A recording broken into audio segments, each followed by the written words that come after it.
Karl-Robin Rillo, et hommikul vabatreeningud jätsid vahele, et miks? Lihtsalt hommikul, kui mõelda sellele, mis ilmöösel tuli, siis ma kujutasin juba ette, mis see rada on. Ja oligi hommikul isa küsis, et mis rehvid paneme alla vabatrenniks ja mis masinaga, siis ütlesin, et ei, et jätame vahele, et pole mõtet vatti anda masinatele ja riietele ja pigem otse eelkvalifikatsiooni. Eelkvalifikatsioonis sa said teise koha, et kas see oli nagu niisugune kerge tulema või oli see raske tulema niisugusel ajal? Eks ta oli ikkagi raske, sest rada oli suht koht tehniline ja väga raske oli panna kokku ringi, sest rada läks iga ringiga aina halvemaks ja kvalifikatsiooni lõpuks olid need ringiajad juba kõikidel 10 sekki halvemad kui alguses. Nii et hästi oluline saada kohe alguses ring kirja ja enam-vähem ringiga sain.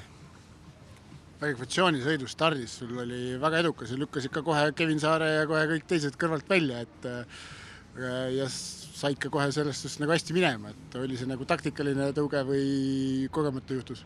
Ei, ma keskendusin täiesti lihtsalt enda stardile ja pori all kohe hakkas tõmbama ära, nii et minul oli lihtsalt oluline jõuda kurvi esimesena ja see läks nii seekord, aga sõitmine on sõitmine, eks kõigil on sama.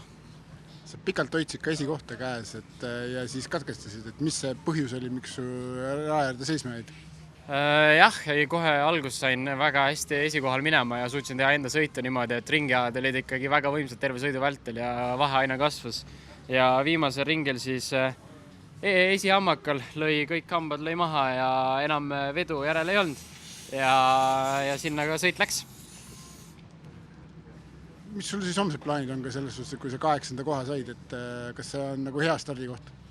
Hea stardikoht see kohe kindlasti ei ole ja kui samasugune mudakross on, siis on ikkagi peaaegu võimatu missioon sinna etteotsa tulla siukese poriga, et kuna ainult üks soon on, siis kui kiirused on samad, siis on suht koht võimatu mööda saada.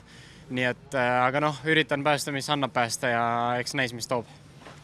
Kuigi siin oli näha seda, et kui aina rohkem sõideti, seda rada kuivemaks läks, et seda läks ka nagu paremaks, et kas annab nagu siis teise sõidu üks parem eelise ka juurde?